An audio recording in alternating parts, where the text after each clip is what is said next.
Megan, I think there's a time and place for everything. We need somebody in the White House who absolutely is going to be a fighter when it counts. And I did say that there were some good people on that stage in that third debate. Doug Burgum was on that stage at that time, and I'll say that jokingly. Ron DeSantis is a good person, too. I want to go back, though, to Nikki Haley's comment from earlier that she is somehow not responding to the will of these donors. Nikki, you were bankrupt when you left the UN. After you left the UN, you became a military contractor. You actually started joining service on the board of Boeing, whose back you scratched for a very long time, and then gave foreign multinational speeches like Hillary Clinton is, and now you're a multimillionaire. That math does not add up. It adds up to the fact that you are corrupt. And when I said they were bought and paid for, I meant the Republican establishment, not the Democratic establishment.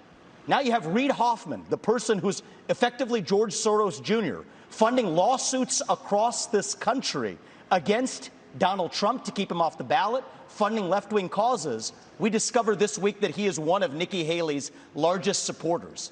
Larry Fink, the king of the woke industrial complex, the ESG movement, the CEO of BlackRock, the most powerful company in the world, now supporting Nikki Haley. And to say that doesn't affect her is false, because it's after that meeting later that day that she says that every American needs to be doxxed by having their ID, their government-issued ID, tied to what they say on the internet. So I think that this is far more corrupt than I even imagined when I entered politics.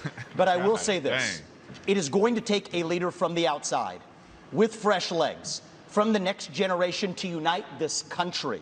Not the broken politicians who are puppets of the puppet masters, but the actual people in this country.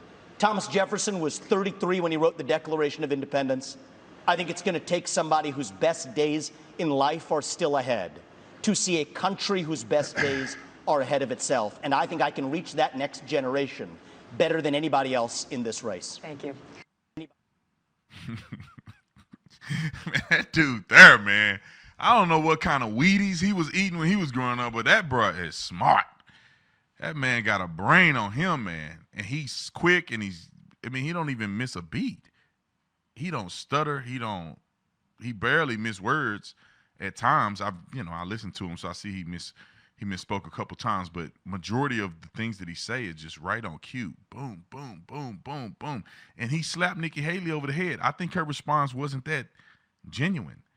Like he said, she was bankrupt going into, she was bankrupt when their family was bankrupt when she left the UN as the ambassador. And then they go on Boeing, and she goes across the world to do speeches for hundreds of thousands, tens of hundreds of thousands of dollars.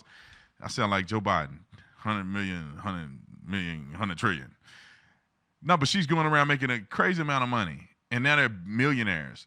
Like, it's just crazy to me that that's true. And Vivek called it out. And what does she look like? She looked like she got an egg on her face. She can't respond to it. And then her response to Vivek and all that he said was clip 2. Roll clip 2 again so they can hear the response. Anybody else in this race? Thank you. Response. Megan. First of all, we weren't bankrupt when I left the UN. We're people of service. My husband is in the military, and I served our country as UN ambassador and governor. It may be bankrupt to him, but it certainly wasn't bankrupt to us. Secondly, I did serve on the board of Boeing. I did a lot of work with Boeing when I was governor. They were a great partner to me. I served for 10 months. And then when they decided after COVID that they wanted to go for a corporate bailout, I've never supported corporate bailout, so I respectfully stepped back and got off the board. I love Boeing. They build good commercial airplanes. They build airplanes for our Air Force. I am proud of them. They employ a lot of people in South Carolina. But that's why I left the Boeing board. There's nothing to what he's saying. And in terms of these donors that are supporting me, they're just jealous. They wish that they were supporting them. But I'm not going to sit there and deny. So why would Vivek be jealous of some person who's anti-Trump, funding anti-Trump behavior? He called George Soros Jr. Why would he be jealous that he's not getting endorsed by that person? Nikki Haley, you never explained how y'all became worth millions. Now, you don't have to tell us the nuances of everything you did, but, like, can you address that? If somebody, like, for instance, I run a 7-figure company. I don't have to. You can go look this up. I pay taxes and all kind of other stuff. I run a 7-figure company, and I can tell you how I got here. I don't have to beat around the bush and be like, oh, I was bankrupt before I became this. No, I can tell you exactly how I got here. It came from hard work, dedication, and some luck from God. It's how some things fell in place. But I work hard every single day. I wake up and I don't do it every morning. I ain't gonna lie to y'all, because I do need to sleep sometimes. But I wake up at 5 o'clock in the morning, and I don't leave here, and Nick be with me here. I don't leave here till about 7, 8, 9 o'clock at night. 5 in the morning to 9 o'clock at night. And I'm not here twiddling my thumbs. I run several other aspects of the business. I run other companies. We're building other companies. We're building the business, and I deal with these meetings all day long. I'm meeting. I'm doing things down at the warehouse. All of these things I do 24 hours a day, 7 days a week. And I've been grinding like this for like 5 years now.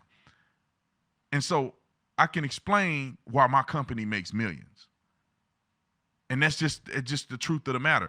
Nobody has to come and try to punk me on a debate stage and say, Brandon, you was. I can tell you exactly what we did. I don't have to make up some fake sob story. My family was serving a bed. No, I wasn't making no money when I was a cop. I was making $50,000 a year. And that wasn't a lot of money. And that's before taxes. After taxes, brother, I'm in the 30s. I was going to check the check. I had to work overtime just to pay my mortgage. And then my second check was all my other bills.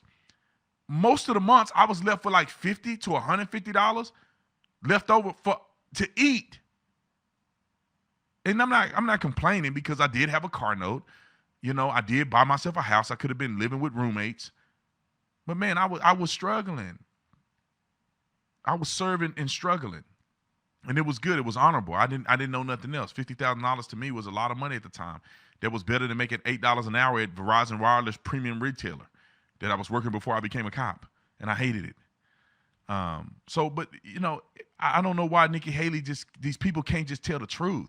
I mean, you don't have to spend a lot of your time explaining nuance and details on how you make the money, but it's like, it is suspicious that y'all had no money and you were bankrupt.